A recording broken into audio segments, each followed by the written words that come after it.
Good morning, I'm Sarah Sapsanamma. Let's begin with the headlines of the hour. Pro-Republic Socialist Front and monarchy supporters to stage separate protests in the capital today. Traffic expected to be affected, security beefed up in the capital. Uncertainty looms over parliamentary sessions amid government's decision to remove Kulman Kissing from NEA. Efforts for dialogues futile so far. Opposition reiterates its demand for Prime Minister's response. Canadian Prime Minister Mark Carney says economic and military ties with the U.S. are over in the face of U.S. President Trump's tariffs, calls to restructure the economy.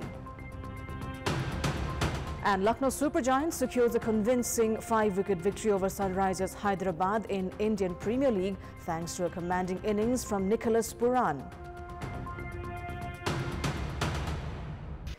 Two separate protests have been scheduled to take place in Kathmandu today, one by Pro-Republic Socialist Front at the Exhibition Road and another monarchy supporters at Tinkune. Authorities have tightened measures across Kathmandu Valley and security has been beefed up. The Socialist Front, which includes CPN Maoist Centre, CPN Unified Socialists, Nepal Socialist Party and Netra Bikram Chand-led Communist Party of Nepal, will stage its demonstration at Bhrikuti Mandap. Meanwhile, former King supporters under the banner of National Campaign for Protection of Nation, Nationality, Religion, Culture and Citizens, led by medical entrepreneur Durga Prasad, will hold their protest at Tinkune. Authorities believe that the Joint People's Movement Committee for the Restoration of Monarchy, led by Navaraj Subedi, will collaborate with Prasad for the demonstration. With both groups staging protests, traffic in the valley is expected to be affected and officials have urged the public to remain cautious. Meanwhile, the Australian Embassy in Kathmandu has issued an advisory asking its citizens to avoid travelling within the city and to remain safe. The National Human Rights Commission has called on both the Socialist Front and the Royalist group to ensure that their demonstrations remain peaceful.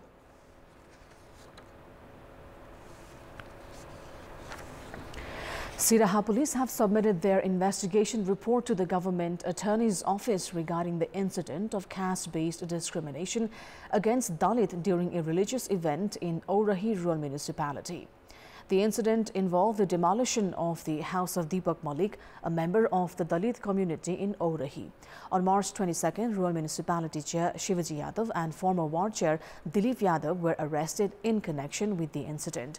The next day, police also registered a complaint against Bajrangi Baba based on the victim's statement. As per the law, investigations into cases related to caste-based discrimination and untouchability must be completed within 25 days. However, District Police Office Siraha concluded its probe within 6 days and forwarded the report to the Government Attorney. District Attorney Rajendra Basnet confirmed that they received of the report and stated a review is currently underway. If any discrepancies are found, the report will be sent back to the police for further clarification. Otherwise, a charge sheet will be filed in the court. Once the Government Attorney files the charge sheet, a detention hearing will take place at Siraha District Court. According to laws, caste-based discrimination and untouchability offences carry a penalty ranging from 3 months to 3 years of imprisonment and a fine between 50,000 to 200,000 rupees.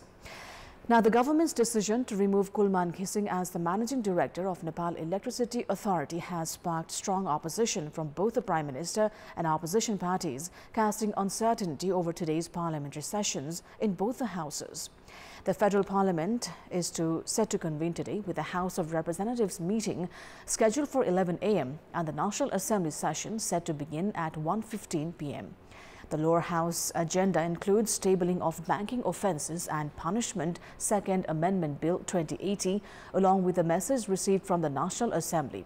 Likewise, Infrastructure Development Committee Chair Deepak Bahadur Singh is expected to present the committee's report on Water Resources Bill 2081, while Minister for Energy, Water Resources and Irrigation Deepak Khadka will propose sending the Renewable Energy and Energy Efficiency Bill 2081 to relevant committee for clause-wise discussion.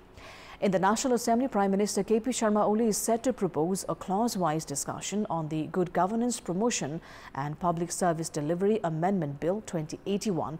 It was passed by the House of Representatives. However, with opposition parties continuing to obstruct proceedings, doubts remain over whether today's session will proceed as planned. After 9 years of federalism, an agreement has finally been reached on the Federal Civil Service Bill. The subcommittee under the State Affairs and Good Governance Committee submitted its report, retaining the position of Additional Secretary and maintaining the trade union arrangement. The absence of a federal civil service law has hindered appointments, transfers, promotions and career development. Although the bill was previously passed by the committee, it stalled due to a lack of consensus. The provision for an additional secretary has been reinstated after nearly 20 years, allowing ministries and departments with high workloads to appoint them. The bill introduces a cooling-off period for post-retirement phase, 1 year for constitutional commissions and 2 years for international organizations. However, some lawmakers advocate for an extension. The open competition for undersecretary positions has been removed to prevent civil servants from being distracted by exam preparations. The retirement age remains set at 60, though its implementation is still under discussion. The proposal includes increasing reservation quotas from 45% to 49%, capping the benefit at 2 users per individual.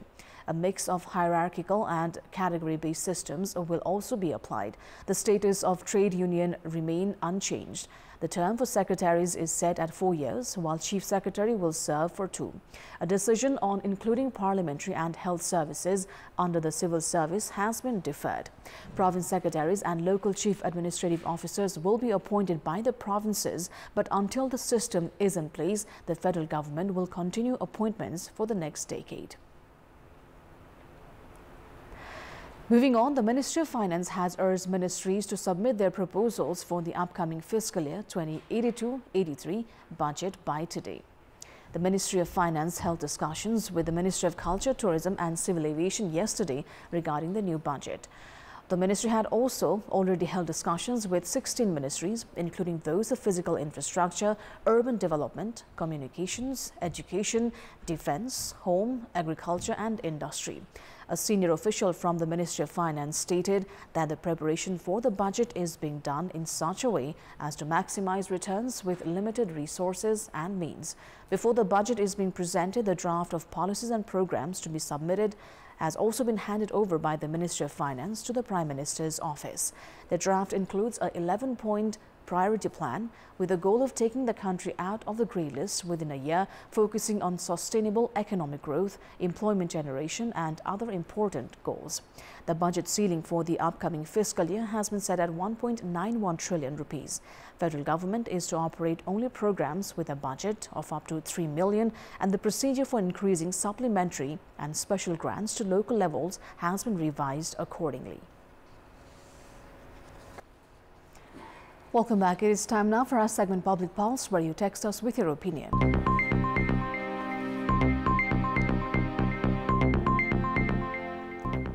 The question is, what do you think of the Prime Minister's claim that laws have not hindered provinces' performance? Your options are A, reluctant to grant rights, B, false claim, and C, makes sense. The voting is on. Type NAWS, select your option A, B or C and send it to 34001 to share your opinion with us.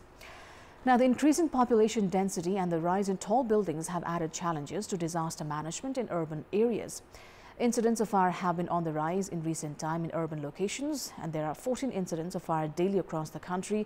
So far in the current fiscal year, 66 people have died from fire-related incidents. However, due to lack of skilled manpower, technology and information systems, the risk of disaster in urban areas has been increasing.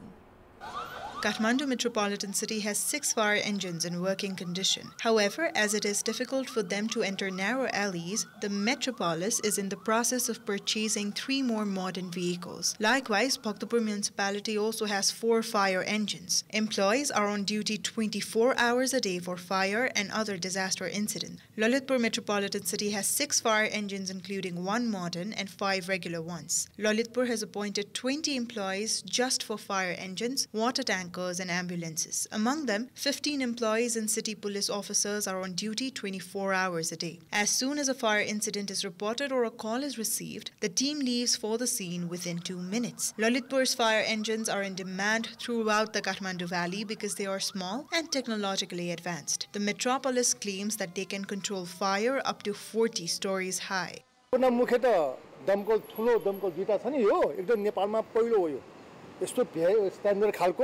आधुनिक दमकल 2टा छ अर्को 4वटा छ 6वटा दमकल भइहाल्यो tanker 6वटा ठुलो tanker 2 tanker छ हामीसँग However, managing fire incidents in urban areas is becoming challenging due to densely populated settlements. The main reason for this is structures built against regulations. Studies have shown that more than 80% of the buildings in Kathmandu, Lalitpur and Bhaktapur are against the standards. Building codes are not followed even outside the Kathmandu Valley. According to Nepal Police statistics, there are 14 fire incidents daily across the country. In the current fiscal year, so far, 66 people have died from fire and 396 have been injured. Physical property worth 1.33 billion has been damaged. Every year, we have to face about 30 types of disasters. Experts claim that fire disasters are more often caused by human actions than natural causes, so incidents can be prevented and lives can be saved if they occur. However, they say that for this, public awareness needs to be raised at the community level, fire extinguishing teams need to be trained, and the state needs to invest in machinery and equipment.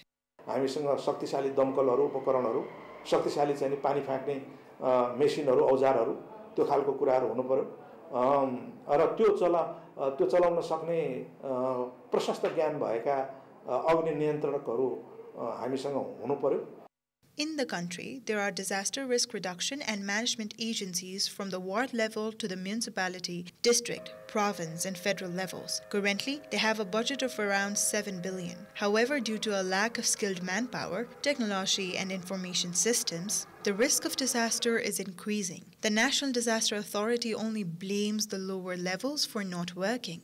स्थानीय सरकारको involvement जुन बढाउनु पर्थ्यो र first responder जहिले पनि हाम्रो सुरक्षाकर्मीहरू पुग्नुभन्दा पहिले first responder त वडामा भएका समितिहरू हुन् टोल समितिहरू हुन् र टोल समितिमा जुन भोलिन्टियर डेभलपमेन्ट गर्ने भन्ने हाम्रो ऐन नियमले दुईटैमा लेखिएको छ त्यसमा हामी बीचमा अगाडि बढ्न सकेनौं हाम्रो त्यो भोलिन्टियरहरू छैनन् In Nepal, there is a compulsion to face new disasters with every change of season. Therefore, to be safe from fires in homes, sheds, and shops, it is essential to build structures according to standards, install new technologies that provide fire-related information, keep extinguishing equipment ready, identify and conserve water resources, build roads that fire trucks can access, and take maximum precautions.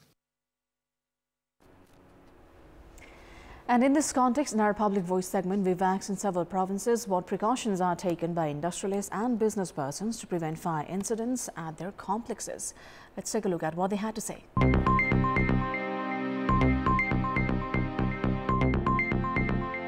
के छ र खोइ सरकारले कुनै नीति कुनै केही ल्याएको छैन हैन जनचेतना केही फैलाएको छैन जसरी अलार्महरु भइहाल्यो जसरी वाटर सिस्टमहरु भइहाल्यो अनि फायर फाइटरको यो जो ट्याङ्कीहरु लगाउँछ त्यो लगाएका छौं विद्युत प्राधिकरणले एउटा बिजुली जाँदाखेरि हामीले जुन फ्युज सेवामा हामीले खबर गर्दाखेरि जसरी सेवा दिइराख्नु भएको छ त्यही लेभलले त्यही तरिकाले पनि स्थानीय सरकारले बारु यन्त्र दमकल जस्ता अत्यावश्यक चीजहरुलाई पनि फ्युज सेवाको जस्तै तरिकाले चाहिँ सेवा प्रवाह गर्नु अत्यन्त जरुरी देखिन्छ फायर ब्रिगेडको यो सिलिन्डर अनि पानी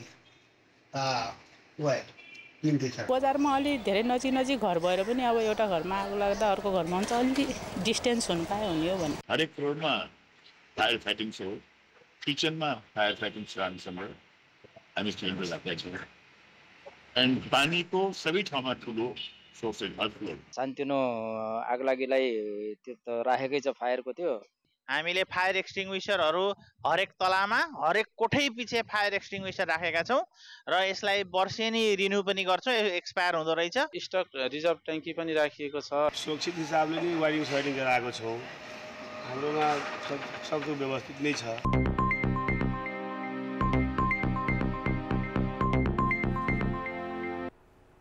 Time now for international update.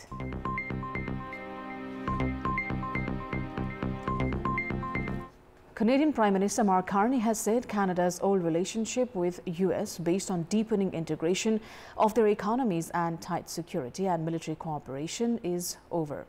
Speaking to reporters in Ottawa after a cabinet meeting, Carney said Canadians must fundamentally reimagine their economy in the face of US President Donald Trump's tariffs. He said Canada would respond with retaliatory tariffs that will have maximum impact on the U.S. Trump announced on Wednesday he would target imported vehicles and vehicle parts with a permanent 25% tax. Carney, the Liberal Party leader, called the original Canada-US Automotive Products Agreement, signed in 1965, the most important deal in his lifetime. He continued that Canada can sustain an auto industry with the U.S. tariffs, provided the government and business community work to reimagine and retool the industry. Carney added it remains to be seen whether Canadians can have a strong trading relationship with the U.S. going forward. He has switched his campaign plans ahead of next month's general election to confront the latest import duties. The U.S. has already partially imposed a blanket 25% tariff on Canadian goods, along with a 25% duty on all aluminum and steel imports. Canada has so far retaliated with about $42 billion of tariffs on U.S. goods. The new car tariffs will come into effect on 2nd of April, with charges on businesses importing vehicles starting the next day. Taxes on parts are set to start in May or later. That is all for the moment. Thank you for watching. Bye for now.